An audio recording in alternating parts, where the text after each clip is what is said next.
Really nicely done. Right to left. Right to left, it's down grain.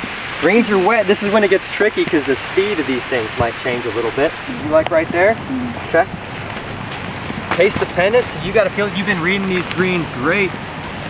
See if we can't make one.